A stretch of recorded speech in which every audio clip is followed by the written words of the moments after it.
Students, कैसे हैं आप लोग? I hope you all are fine. हम लोग पढ़ रहे हैं सीक्वेंस एंड सीरीज के आज के लेक्चर में हम लोग डिस्कस करेंगे प्रॉपर्टीज ऑफ जीपी। जैसा हम लोगों ने एपी के लिए डिस्कस किया था प्रॉपर्टीज ऑफ एपी, ठीक उसी तरह से हम लोग डिस्कस करेंगे properties of GP. Properties of AP में हम लोगों ने टोटल 9 पॉइंट्स देखे थे, 9 इंपॉर्टेंट प्रॉपर्टीज देखे थे। यहाँ पर हम लोग टोटल 8 प्रॉपर्टीज देखेंगे। ओके यदि आप मुझसे पूछते हैं कि मैम क्या ये इम्पॉर्टेंट है, तो मैं आपको बोलूँगी कि इस पर डायरेक्ट क्वेश्चन कभी कभार पूछा जाता है, लेकिन जनरली जो क्वेश्चन पूछा जाता है, कभी कभी जो क्वेश्चन पूछा जाता है उसमें इन प्रॉपर्टीज़ का यूज़ होता है। तो यदि आपको ये प्रॉपर्टीज़ नहीं पता होगा तो आप कैसे सॉल्व करेंगे उस क्वेश्चंस को? आप जो है वो बीच में ही अटक जाएंगे। इसलिए अच्छा है ना कि पढ़ के जाओ सब चीज़ें। ओके तो ये भी एक इम्पॉर्टेंट टॉपिक है, आपके दिमाग में फिट होना चाहिए। ओके तो आपको दिमाग में ये फिट करके रखना है कि एपी में जो चीज़ें एडिशन एंड सब्ट्रैक्शन के लिए अप्लाई होता है, यहाँ पर वो चीज़ें मल्टीप्लिकेशन एंड डिवीजन के लिए अप्लाई होता है ज़्यादातर केसेस में। This is my observation. क्यों?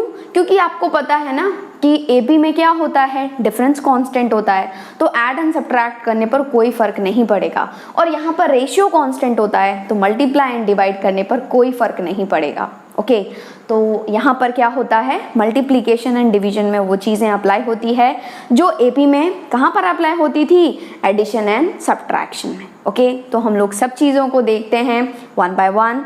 तो हम लोग शुरू करते हैं अपनी क्लास से। Yes, my name is Soni and I welcome all of you on this channel Omrex एजुटेक। तो जीपी में, प्रॉपर्टीज ऑफ जीपी में सबसे पहला प्रॉपर्टी तो ये है कि यदि आप किसी भी जीपी के सारे टर्म्स को किसी कांस्टेंट से मल्टीप्लाई करते हो या फिर डिवाइड करते हो या फिर आप टर्म्स का रेसिप्रोकल लेते हो। रेसिप्रोकल मतलब 1/, ए का रेसिप्रोकल क्या, 1/a, 2 का रेसिप्रोकल क्या, 1/2। तो यदि आप किसी भी जीपी के टर्म्स में किसी कांस्टेंट के से मल्टीप्लाई करते हैं या फिर डिवाइड करते हैं या फिर रेसिप्रोकल लेते हैं, तो जो रिजल्टेंट सीरीज बनती है वो भी एक जीपी ही होती है। ये आपको दिमाग में फिट करके रखना है। ओके तो हम लोग लिख लेते हैं अंग्रेजी में। पहले तो मैं इसको डिवाइड कर देती हूँ ताकि लिखने में अच्छे से हम लोग लिख पाएँ। ओके तो सबसे पहला पॉइंट है, if a1, a2, a3 and so on an are in GP, then a1 into k, a2 into k, a3 into k and so on an into k and okay division के लिए भी a1 by k, a2 by k, a3 by k and so on an by k and reciprocal 1 by a1, 1 by a2, 1 by a3 and so on 1 by an। Okay तो ये तीनों चीज़ें जो है वो क्या होंगी, will be in GP only।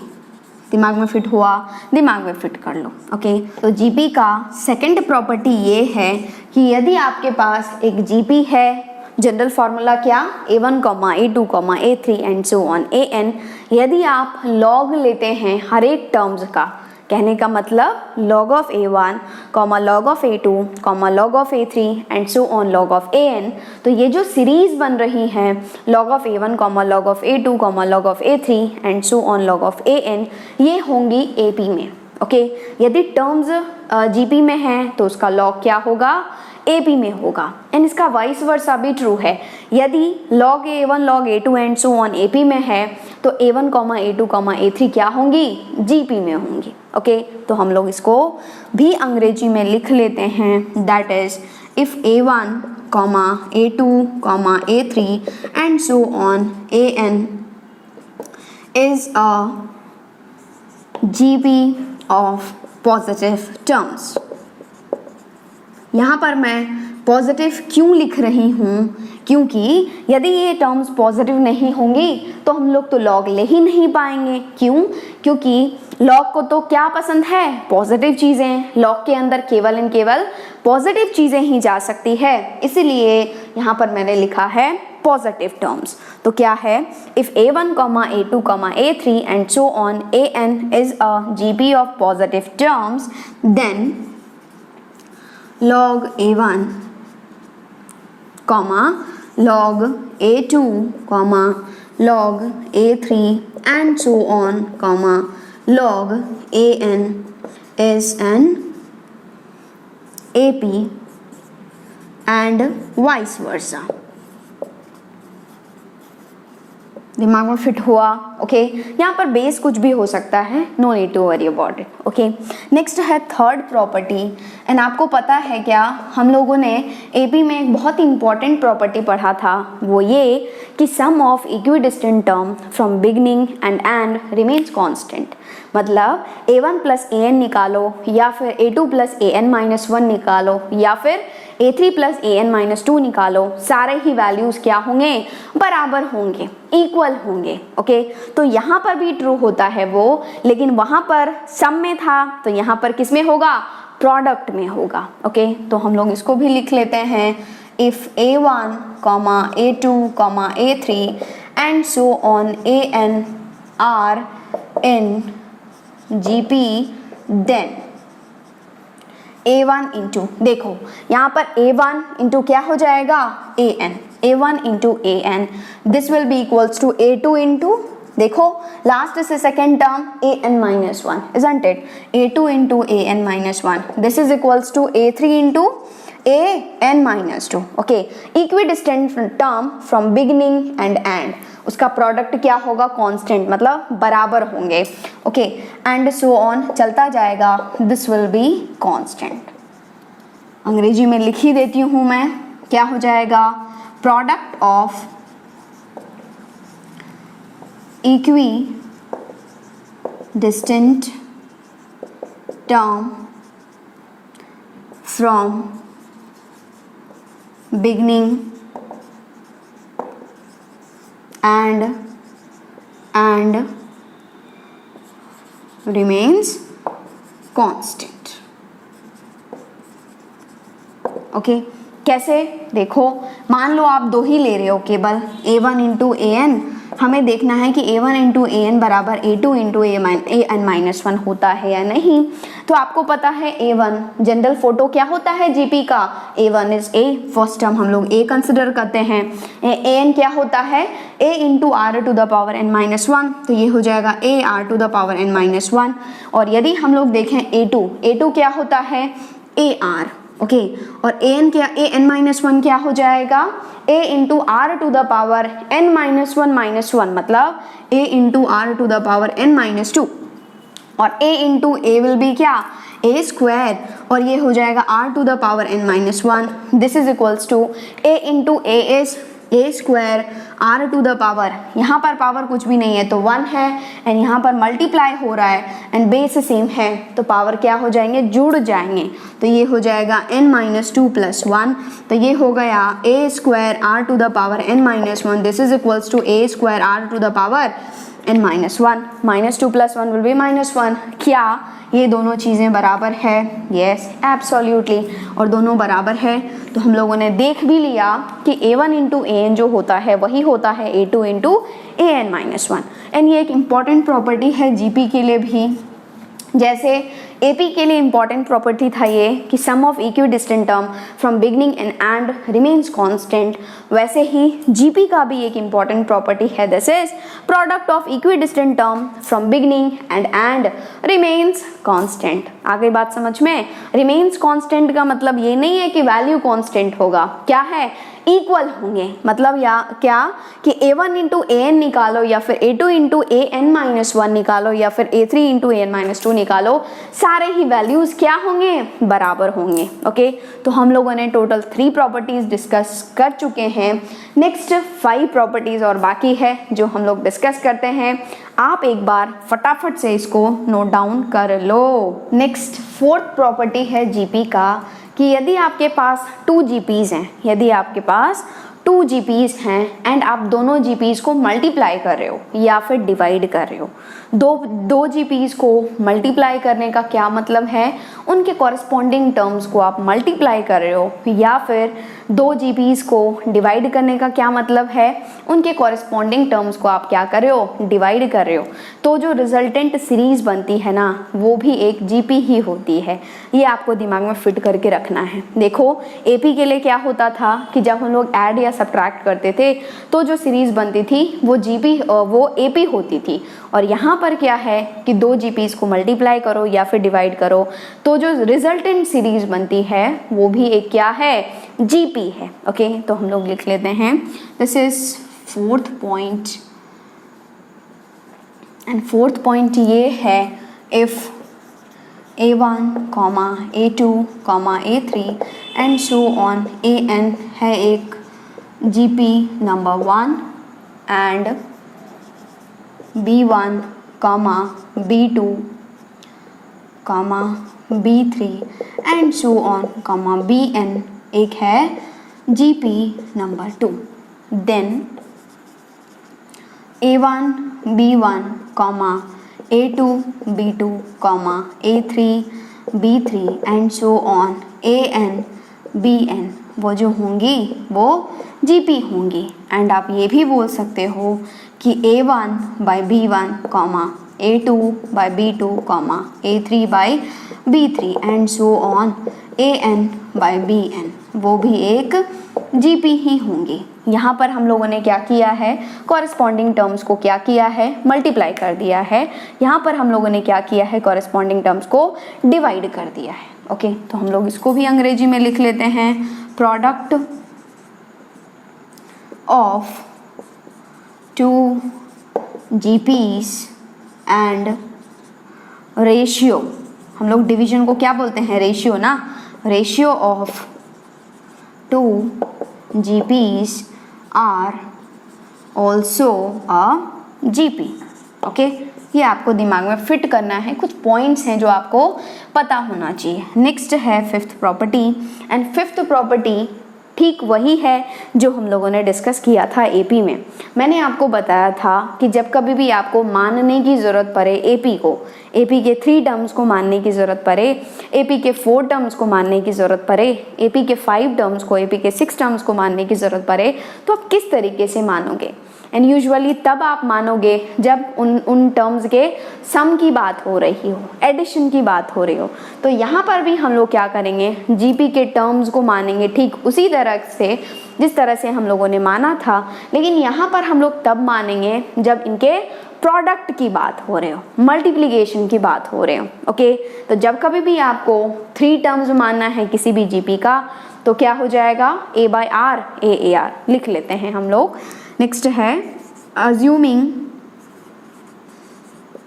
GP, मतलब कि आपको मानना है जीपी को, तो आपको क्या करना है, मान लो आपको है 3 टर्म्स की ज़रूरत है, मतलब क्या 3 टर्म्स को मानना है जीपी में। तो वैसे तो फोटो होता है A, AR square and so on. यदि प्रोडक्ट की बात नहीं हो रही हो तो डायरेक्ट आप AR स्क्वायर मान सकते हो, कोई प्रॉब्लम नहीं है। लेकिन जहाँ कहीं भी प्रोडक्ट की बात हो रही हो एंड आपको मानना हो टर्म्स, तो आप कैसे मानोगे, 3 टर्म्स मानना है तो आप मानोगे A/R, A/AR। देखो क्या जीपी में है, देख लो रेशियो देखो, A/R, तो A कैंसिल हो जाएगा, R ऊपर चला जाएगा R, और AR/A क्या हो गया R। क्या यहाँ पर जीपी दिख रही है आपको, देखो ना कांस्टेंट है ना, यस जीपी तो है। और यदि हम लोग देखें जीपी तो है, लेकिन व्हाट इज रेशियो हियर, यहाँ पर रेशियो क्या है, R है। ओके, यहाँ पर भी रेशियो क्या है, R है, ठीक है। नेक्स्ट, ठीक उसी तरह से यदि आपको मानना हो 4 टर्म्स, यदि आपको 4 टर्म्स को मानने की ज़रूरत हो, तो आप कैसे मानोगे, बोलो, ठीक उसी तरह से जैसे हम लोगों ने एपी में माना था। क्या हो जाएगा, A/R cube, A/R, AR square. And यहाँ पर रेशियो क्या हो जाएगा, एक बार ये बता दो, रेशियो विल बी, सोचो एक बार, A/R whole divided by AR, A/R cube, A उड़ जाएगा, R क्यूब ऊपर जाएगा, R क्यूब को उड़ा देगा, बचा R स्क्वायर। यहाँ पर बता दो यार, ए आर क्यूब आएगा ना यहाँ पर, ए आर क्यूब। यहाँ पर क्या हो जाएगा रेशियो, बोलो। ये तो बहुत ही ईजी है, a r cube by a r, a से ए उड़ जाएगा, आर क्यूब को उड़ा देगा, रेशियो इज आर स्क्वायर। तो हम लोगों ने देखा भी था, किसमें देखा था, एपी में, कि जब हम लोग ऑड नंबर ऑफ टर्म्स मानते हैं तो डिफरेंस था डी। तो यहाँ पर ठीक उसी तरह से यदि हम लोग ऑड नंबर ऑफ टर्म्स मानते हैं तो रेशियो विल बी आर, लेकिन यदि हम लोग इवन नंबर ऑफ टर्म्स मानेंगे तो ratio will be r square. AP में क्या था, इवन नंबर ऑफ टर्म्स में difference, common difference was 2d in that case. Okay, चलो 5 टर्म को मान करके बताओ, 5 टर्म्स कैसे माने, बस वही जो आपको पता है, क्या हो जाएगा, a by r square comma a by r comma a r square. देखो 5 टर्म्स आपने मान लिए, और इसमें of course ratio will be r only, क्यों, क्योंकि ये क्या है, ऑड टर्म्स हैं, ऑड नंबर ऑफ टर्म्स हैं। नेक्स्ट यदि हम लोग 6 टर्म्स को माने तो ये इवन नंबर ऑफ टर्म्स है ना यहाँ पर, तो क्या होगा रेशियो आर स्क्वायर। तो क्या मानूं, a by r to the power 5 comma a by r cube comma a by r comma a r cube comma a r to the power 5। यही है जीपी को मानने का तरीका। लेकिन आप कब मानोगे, जब इनके प्रोडक्ट, इनके मल्टीप्लिकेशन की बात हो रही हो। यदि नॉर्मल चल रहा है फंडा तो आप डायरेक्ट ए आर स्क्वायर ए आर क्यूब ऐसे मान सकते हैं। आगे बात समझ में, दिमाग में फिट हुआ। ओके, नेक्स्ट है this is 6th point, and 6th point भी ठीक उसी तरह से है। हम लोगों ने increasing AP and decreasing AP देखा था। क्या होता है इंक्रीजिंग एपी, जब कभी भी आपके पास डी कॉमन डिफरेंस पॉजिटिव होता है तो क्या बोलते हैं हम लोग, इंक्रीजिंग एपी। क्या है आपको याद है, और जब कभी भी आपके पास डी जो है कॉमन डिफरेंस नेगेटिव आता है तो उस केस में हम लोग बोलते हैं डिक्रीजिंग एपी। तो यहाँ पर हम लोग जो डिस्कस करेंगे ना, इंक्रीजिंग स्लैश डिक्रीजिंग जीपी, इसमें क्या होगा, देखो यार यहाँ पर क्या होती है, मल्टीप्लिकेशन होती है ना, तो यहाँ पर 2 लोग मिलकर के डिसाइड करेंगे कि वेदर एक जीपी जो है वो इंक्रीजिंग हो या फिर डिक्रीजिंग हो। यहाँ पर 2 लोग डिसाइड करेंगे। एपी में केवल एक ही लोग डिसाइड करते थे, दैट वाज कॉमन डिफरेंस। यहाँ पर 2 लोग मिल करके डिसाइड करेंगे। क्यों, क्योंकि यहाँ पर मल्टीप्लिकेशन होता है, वहाँ पर एडिशन एंड सब्ट्रैक्शन होता है केवल, यहाँ पर हम लोग मल्टीप्लाई करते हैं। तो हम लोगों के पास यहाँ पर एक चार्ट बन करके आता है, एंड दिस इज, यहाँ पर लिख लो आप फटाक से, ए एंड आर। ओके, यहाँ पर 2 लोग मिलकर के डिसाइड करेंगे कि वेदर एक जीपी जो है वो इंक्रीजिंग होगा या फिर डिक्रीजिंग होगा, एंड वो 2 लोग हैं कौन, एक है ए, एक है आर। ओके, तो यहाँ पर 4 केस बनाऊंगी मैं, और चारों केस के अलग अलग होंगे इंक्रीजिंग डिक्रीजिंग के कंडीशंस। पहला मैं ले रही हूँ ए पॉजिटिव है, दूसरा ए पॉजिटिव, तीसरा ए नेगेटिव, चौथा ए नेगेटिव। मतलब क्या, 2 बना लो ए पॉजिटिव, 2 बना लो ए नेगेटिव, फिर आर पर कंडीशन लगेगा। यदि आर 1 से बड़ा है और आर जो है वो 0 से 1 है, ओके 0 से 1 है। नेक्स्ट आर 1 से बड़ा है, आर जो है वो 0 से 1 है।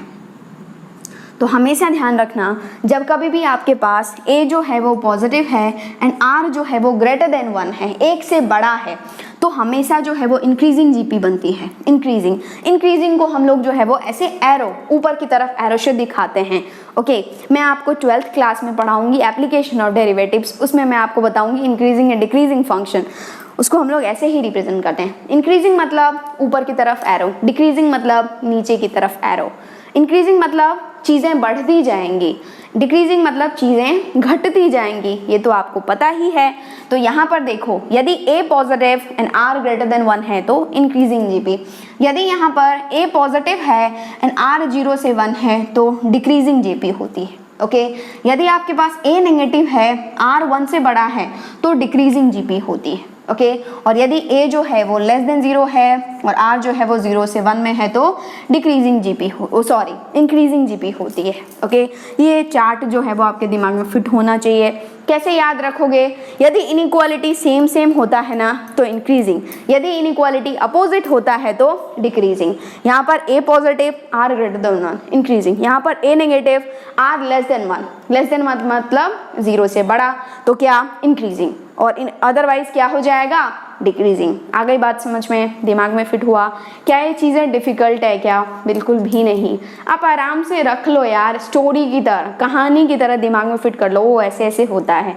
ओके, तो फटाफट से आप नोट डाउन कर लो। नेक्स्ट है 7th point, and 7th point ये कहता है कि यदि आप किसी भी जीबी के हर एक टर्म में सेम पावर ऐड करते हो, मतलब यदि आप किसी भी जीबी के हर एक टर्म में सेम पावर रेज करते हो, जैसे A1 A2 A3 क्या है, एक जीबी है, तो आपने क्या किया, 2 पावर रेज कर दिया हर एक टर्म पर, जैसे कि A1 square, A2 square, A3 square, A4 square and so on AN square.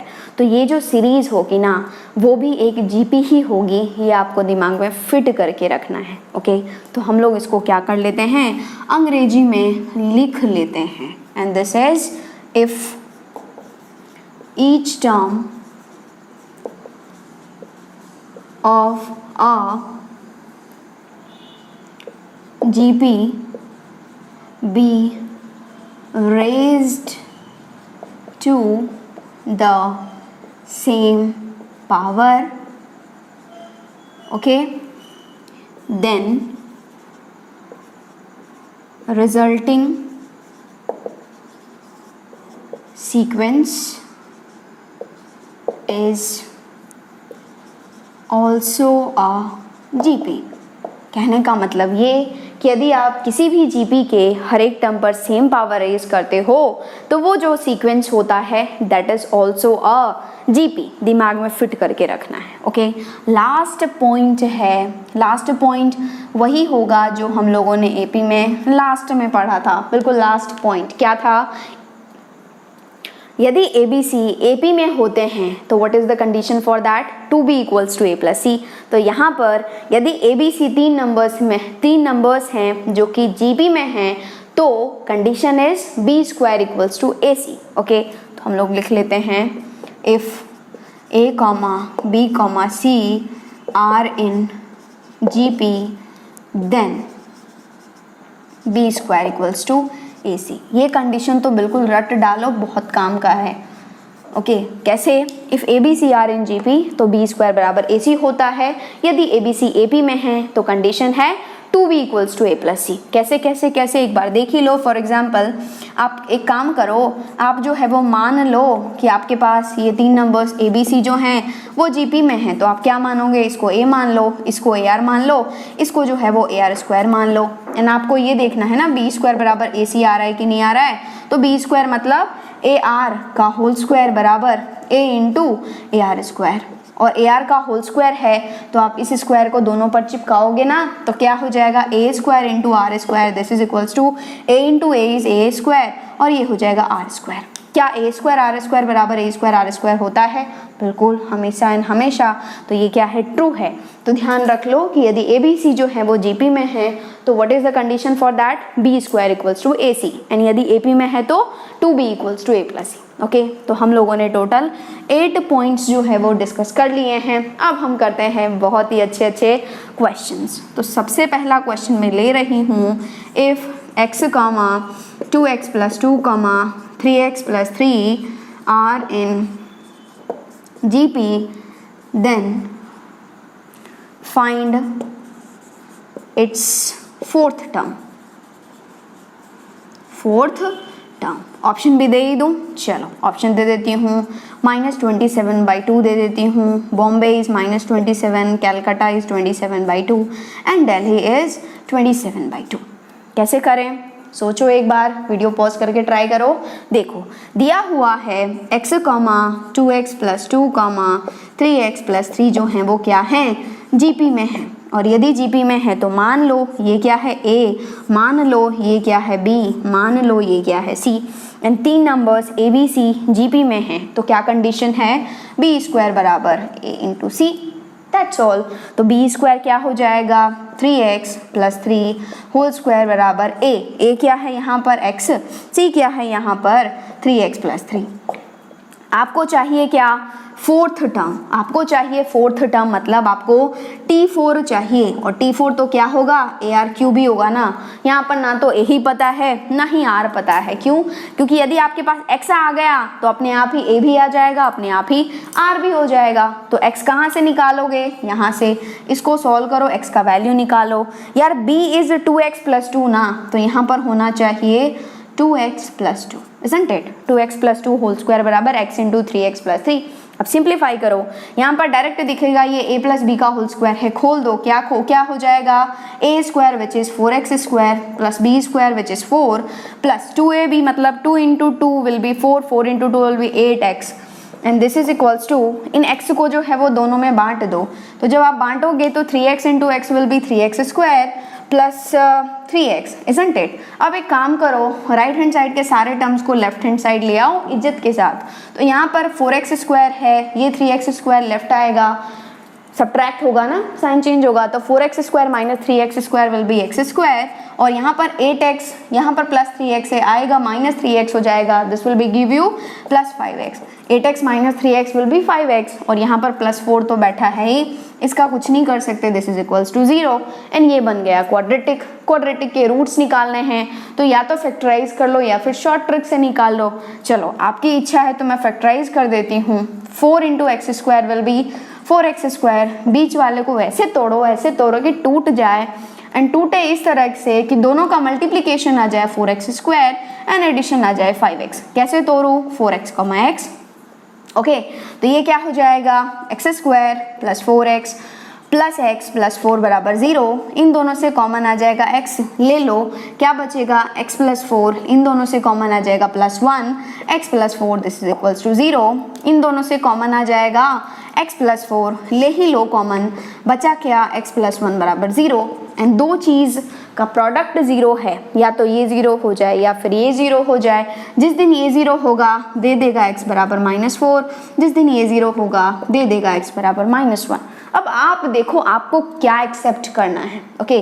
तो यदि आप x बराबर -4 रख रहे हो, मान लो मैंने -4 को ही अभी इनवाइट किया है यहाँ पर आने के लिए, तो यदि आप -1 रख रहे हो, x बराबर -1 रख रहे हो, तो आपके जो टर्म्स हैं वो क्या है, x, 2x + 2, 3x + 3 है, एंड x बराबर आप -1 रख रहे हो अभी, तो ये हो जाएगा -1, 2 × -1 will B -2, and -2 + 2 will B 0, और ये हो जाएगा 3 × -1 विल बी -3, -3 + 3 विल बी 0, ये हो गया -1, 0, 0, एंड जब आप रेशियो निकालने जाओगे ना तो ये हो जाएगा 0/0, एंड 0/0 एक इनडिटर्मिनेंट फॉर्म होता है, फॉरगेट अबाउट दैट, भूल जाओ अभी इनडिटर्मिनेंट फॉर्म को, मैं लिमिट्स में पढ़ाऊंगी 12th क्लास में, लेकिन आपको ध्यान रखना है कि 0/0 इज नॉट डिफाइंड, इनडिटर्मिनेंट का मतलब होता है नॉट डिफाइंड, तो या तो डिफाइंड ही नहीं है ना, तो क्या लेना पड़ेगा आपको, इसको आप डायरेक्ट मना कर दोगे, फिर तो भाई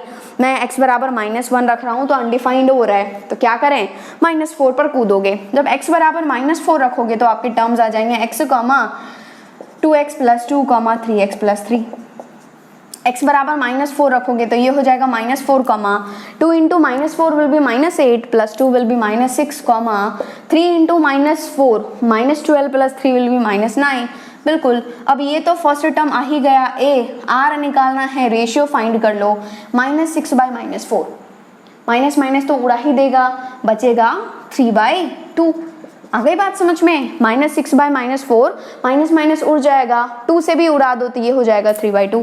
चलो इन दोनों का भी रेशियो निकाल ही लो, क्या होगा, -9/-6, यहाँ पर भी माइनस और माइनस कैंसिल हो जाएगा, 3 से उड़ाओगे तो बचेगा 3/2, तो यहाँ पर भी 3/2 आ रहा है, तो बेसिकली a आ गया आपके पास -4, r आ गया आपके पास 3/2। आपको क्या चाहिए, व्हाट डू यू वांट, आपको चाहिए कहाँ पर लिखा मैंने, यहाँ पर T4 AR³, तो बस वैल्यू सब्स्टिट्यूट कर दो ना, what is a here, -4 × r³, r³ क्या है, 3/2 का होल क्यूब, तो ये हो जाएगा -4 × 3 का होल क्यूब कितना, 27, होल डिवाइडेड बाय 2 का होल क्यूब 8, ये 4 जो है वो इसको उड़ाएगा 2 टाइम्स, तो बचा क्या, -27/2, this is the required answer. बस अब देख लो कौन सा ऑप्शन दे रहा है, कौन सा ऑप्शन दे रहा है, कौन सा ऑप्शन दे रहा है, -27/2 is Agra only. A is the correct answer. दिमाग में फिट हुआ? बहुत इजी क्वेश्चंस हैं, आप इजीली ऐसे क्वेश्चंस कर सकते हैं, बट ये ऐसे क्वेश्चंस जेईई मेंस में पूछे जा सकते हैं, इसलिए दिमाग में फिट करके रखो। ओके, आगे बात समझ में, फटाफट से नोट डाउन कर लो। नेक्स्ट क्वेश्चन है, आपको क्या करना है, फाइंड करना है 0.5 plus 0.55 plus 0.555 and so on चलते जाना है up to n terms.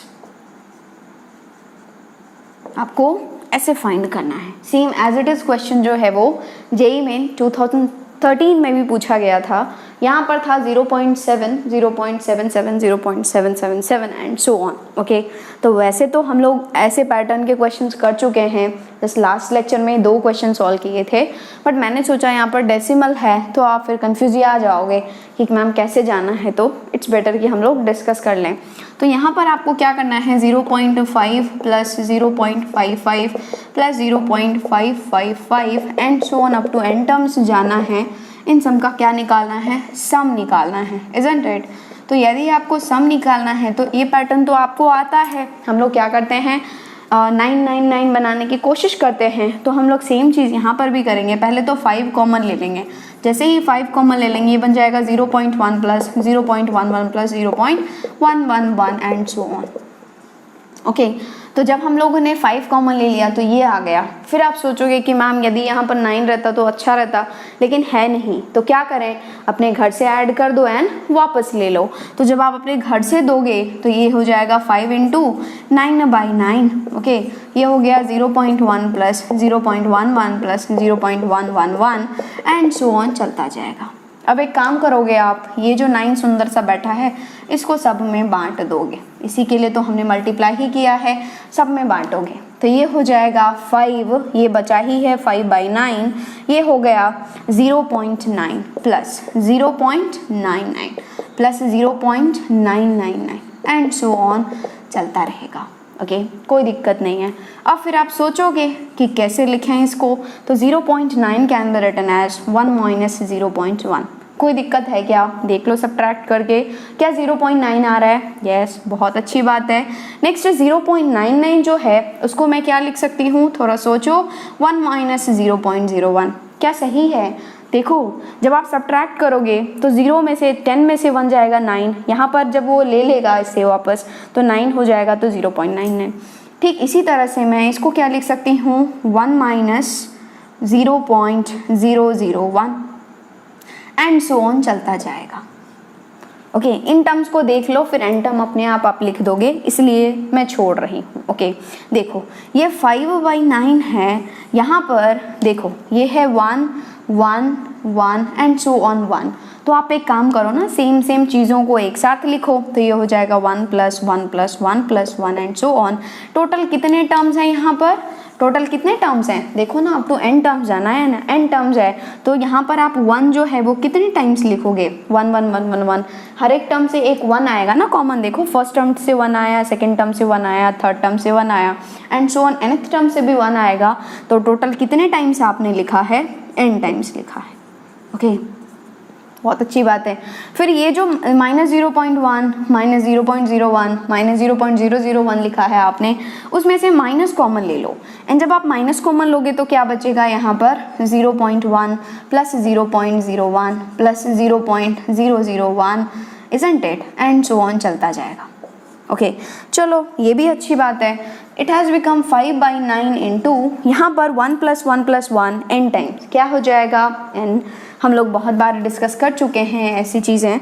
Next minus times of, देखो ये 0.1 है ना, इसको हमें डेसिमल में खेलना ज़्यादा पसंद नहीं है, हम डेसिमल को ज़्यादा लाइक नहीं करते हैं, तो फ्रैक्शन में कन्वर्ट कर दो इसे। क्या करोगे, इस डेसिमल को उड़ाओगे, नीचे 1 पे एक 0 लगाओगे, यहाँ पर भी डेसिमल को उड़ाओगे तो क्या हो जाएगा, 1 पर कितने 0, 2 0 बिठाओगे, है ना, ये चीज़ें तो आपको आती है। तो यहाँ पर हो जाएगा 1/10 प्लस यहाँ पर हो जाएगा 1/10 स्क्वायर, 10 टू द पावर 2 ना, 10 स्क्वायर।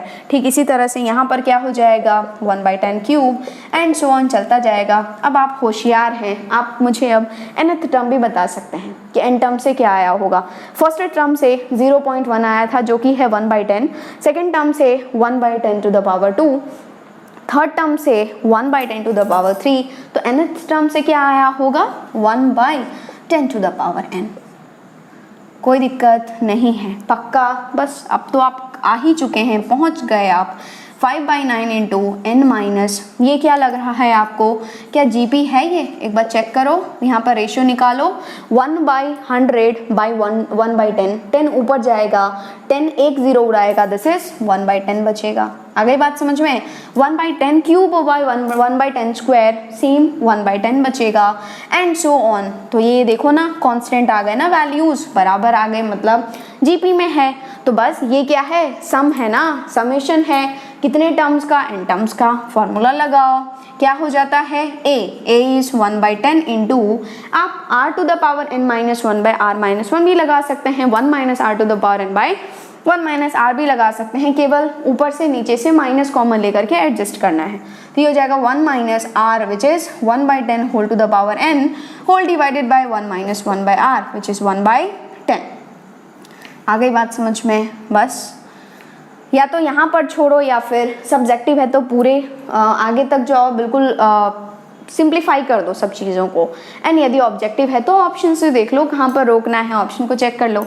मैं तो बोलूँगी कि चलो पूरा ही कर लेते हैं इसको। ये हो जाएगा 5/9 इंटू n माइनस, यहाँ पर 1/10 है और यहाँ पर 1 माइनस 1/10, तो आप तो होशियार हैं, क्या हो जाएगा 9/10। कैसे कैसे, 1 और 10 का एलसीएम विल बी 10, यहाँ पर हो जाएगा 10 माइनस 1, 10 माइनस 1 इज 9 और यहाँ पर बच गया 1 minus 1/10 whole to the power n। आ गई बात समझ में? अब ये जो 10 है और ये जो 10 है दोनों एक दूसरे को उड़ा देगा, ये बच जाएगा 5/9 टाइम्स ऑफ n माइनस, यहाँ पर हो जाएगा 1/9 इंटू 1 माइनस। देखो ये जो 1/10 है ना, this can be written as 10 to the power -1 और यहाँ पर होल n बैठा हुआ है तो ये हो जाएगा 10 टू द पावर -n, तो this can be written as 10 to the power -n also. Okay, बस अब आप पहुँच ही गए हैं, चिंता की कोई ज़रूरत नहीं है। यहाँ पर कुछ भी नहीं है तो 1 है, तो आप एक काम करो 1 और 9 का एलसीएम ले लो। क्या हो जाएगा एलसीएम, 9 हो जाएगा। यहाँ पर 1 है तो यहाँ पर आ जाएगा 9 into n which is 9n minus, यहाँ पर 1 इंटू दिस 1 तो माइनस से मल्टीप्लाई कर दो तो क्या हो जाएगा -1 plus 10 to the power -n। इसको थोड़ा सा और सिंप्लीफाई करोगे आप तो क्या करोगे आप, ये जो है 5 इनको जो है वो दोनों में बांट दो, तीनों में, और ये जो 9 है इसको भी बांट दो तो ये हो जाएगा 5 into 9 will be 45n minus, ये हो जाएगा -5 plus 5 into 10 to the power -n whole divided by 9 into 9 is 81। Okay, this is the required answer. लेकिन यहाँ पर भी आप छोड़ सकते हो, इससे पहले भी छोड़ सकते हो, कोई दिक्कत की ज़रूरत नहीं है। बट सब्जेक्टिव में लास्ट तक जाओ, ऑब्जेक्टिव में ऑप्शन देख लो कौन सा ऑप्शन मैच कर रहा है। आ गई बात समझ में, दिमाग में फिट हुआ। यहाँ पर डेसिमल है इसलिए आपको जो है वो घबराना नहीं है कि यार डेसिमल आ गया अब कैसे करें। ओके, सेम प्रोसेस है जैसा हम लोगों ने बिना डेसिमल वाले नंबर्स के लिए किए थे। ओके, एक काम करो फटाफट से नोट डाउन कर लो। नेक्स्ट क्वेश्चन है, मैं पहले क्वेश्चन लिख लेती हूँ। The rational number which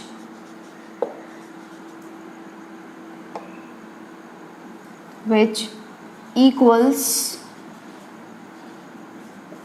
the number 2.357 bar with recurring decimal is। Option A दे देती हूँ, ऑप्शंस भी दे देती हूँ आपको। Option A is 1285/999, option B है 1135/1001, ऑप्शन सी है 785/399 3 3 3 एंड ऑप्शन डी दे देती हूँ मैं आपको, this is 2 3 3 1 whole divided by 9 9 8। Okay, ये ऑप्शंस मैंने दे दिए हैं। एक बार वीडियो पॉज करके ट्राई करो, कर लिए ट्राई। देखो यहाँ पर क्या है, एक नंबर दिया हुआ है जो कि है रेकरिंग डेसिमल। रेकरिंग मतलब क्या, जो रिपीट करता हो बार बार। तो आपको ऐसे भी पता है कि ये जो 2.357 का बार है, इसका मतलब क्या है कि ये जो 357 है वो बार बार रिपीट करता रहेगा। तो इसको क्या करना है, आपको रैशनल नंबर में कन्वर्ट करना है। रैशनल नंबर मतलब any number that can be written in the form of p by q, जहाँ पर q एक ज़ीरो नहीं है। तो यही ऑप्शंस दिया हुआ है, that you have to find it. तो आप बोलोगे कि मैम ये कुछ भी नहीं है, ये है 2 पॉइंट, पहले तो 357 लिख लिए, अगेन 357 जो है वो आता रहेगा, 357 357 357 357 एंड सो ऑन, कहाँ तक एज इट इज चलता रहेगा।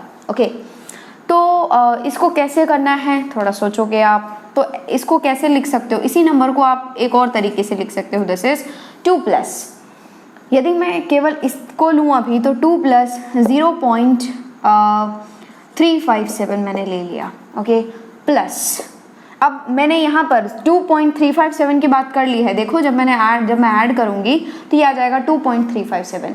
नेक्स्ट हमें तो ये सब भी चाहिए ना, तो this can be written as 0.000, क्योंकि हमें इसको डिस्टर्ब नहीं करना है क्योंकि हम लोग यहाँ तक पहुँच चुके हैं।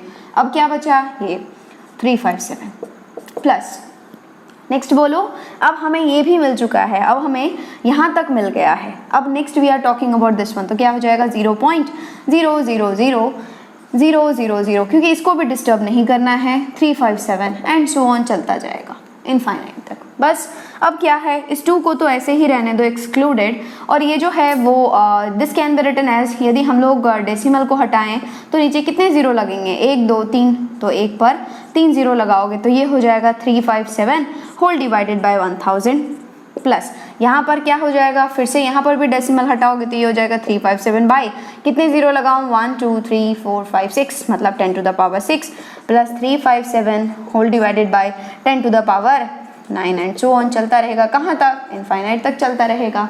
ओके, तो 2 को तो ऐसे ही छोड़ दो, और this is nothing but 357 by 10 to the power 3, common ले लो यार, सभी में से कॉमन आ जाएगा ना, तो कॉमन ले लो 357 बाई 10 टू द पावर 3 को, तो यहाँ पर बच जाएगा 1, यहाँ पर क्या बचेगा, plus 1 by 10 to the power 3। Okay fine, यहाँ पर भी बचेगा, यहाँ पर क्या बचेगा, 10 टू द पावर 6, क्यों, क्योंकि आपने 10 टू द पावर 3 को कॉमन लिया है, एंड सो ऑन क्या हो गया, इनफाइनाइट तक चला जाएगा। Okay, up to infinite terms. तो यदि आप देखोगे तो क्या ये जीपी में है, बिल्कुल, इसका रेशियो क्या आ रहा है, 1 बाई 10 टू द पावर 3, इस दोनों का रेशियो क्या आएगा, 1 by 10 to the power 6 by 1 by 10 to the power 3, 10 to the power 3 ऊपर चला जाएगा तो it will become 1 by 10 to the power 3 and so on चलता रहेगा। बस ये तो आपको पता ही है, this is 2 plus 357 whole divided by 10 to the power 3, and ये हो गया, ये यदि जीपी में आ गया तो ये हो गया sum of infinite GP, and sum of infinite GP is a by 1 minus r, तो ये हो जाएगा a, what is a here, 1 by 1 minus r, r क्या है, 1 by 10 to the power 3 या फिर 1 by 1000। आगे बात समझ में, बस अब इसको सिंप्लीफाई करना है, नीचे कुछ भी नहीं है तो मैंने 1 दे दिया, और ये हो जाएगा 2 plus 357 by 1000, 10 to the power 3 is 1000, और यहाँ पर आप LCM लोगे इन 1 and 1000 का, तो ये हो जाएगा 1000, यहाँ पर आ जाएगा 1000 minus 1, और यहाँ पर 1 तो है ही। ओके, तो ये क्या हो गया, 2 plus 357 whole divided by 1000 into, ये जो 1000 है वो ऊपर चला जाएगा, it will give you 1000 whole divided by 1000 minus 1 क्या हो जाएगा, 999। ओके, ये 1000 इसको उड़ा देगा, बचा क्या, 357 बाई 999, क्या ये उड़ सकता है 3 से, ये भी देख लो, तो यदि इसको 3 से रहोगे 3 1 जा 3, ओके, नेक्स्ट 5 है तो 3 1 जा 3, बचा 2, तो 9 टाइम्स। ओके, यहाँ पर हो जाएगा 333, बस अब तो कोई दिक्कत ही नहीं है, 2 प्लस 119 बाई 333, इसके नीचे कुछ भी नहीं है, 1 दे दो, और 1 और 333 का एलसीएम हो जाएगा 333, एंड यहाँ पर 333 इंटू 2 विल बी 666 प्लस 119, दोनों को जोड़ोगे तो 9 प्लस 6 विल बी 5, बचा 1, 6 1 7 1 8, एंड 6 + 1 इज 7, सो 785/333। तो आपने क्या किया, ये जो डेसिमल नंबर थे उसको आपने एक रैशनल नंबर में कन्वर्ट कर दिया। तो आंसर क्या है 785/333। कौन सा ऑप्शन दे रहा है, कैलकाटा। तो Calcutta is the correct answer. दिमाग में फिट हुआ, यदि ऐसा क्वेश्चन आए तो इसी तरह से जाना है। ओके, फटाफट से नोट डाउन कर लो। नेक्स्ट लास्ट क्वेश्चन है आज का, एंड क्वेश्चन है find 3 numbers A, B, C between 2 and 18। ये जो नंबर्स हैं वो 2 and 18 के बीच में होना चाहिए, सच दैट, इनके लिए मैं 3 कंडीशंस दे रही हूँ आपको। ये नंबर्स तीनों ही कंडीशन को सेटिस्फाई करना चाहिए। पहला तो ये है कि their sum is 25। Second condition ये है कि the numbers 2, A, B are consecutive terms of an AP। And third condition है द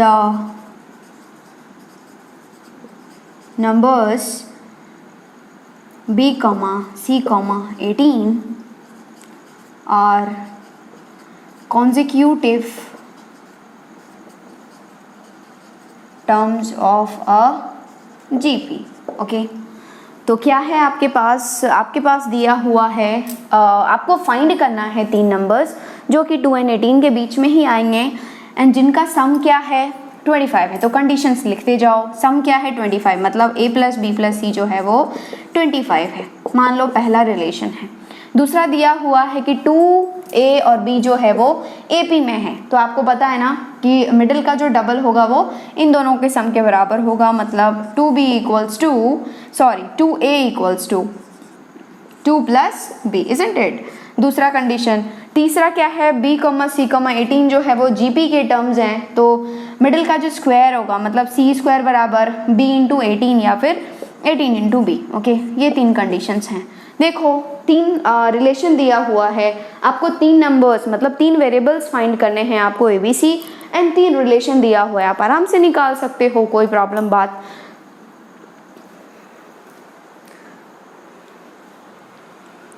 यहाँ पर आपको 3 नंबर्स चाहिए ना, ABC चाहिए, एंड 3 रिलेशन है आपके पास, आप आराम से निकाल सकते हैं, कैसे करके निकालना है आपको। तो आप बोलोगे कि मैम यहाँ पर भी 2A दिख रहा है, यहाँ पर 2A दिख रहा है, तो एक काम करो, इस इक्वेशन को 2 से मल्टीप्लाई कर दो दोनों साइड। तो जब करोगे तो ये हो जाएगा 2A + 2B + 2C = 25 × 2 will be 50।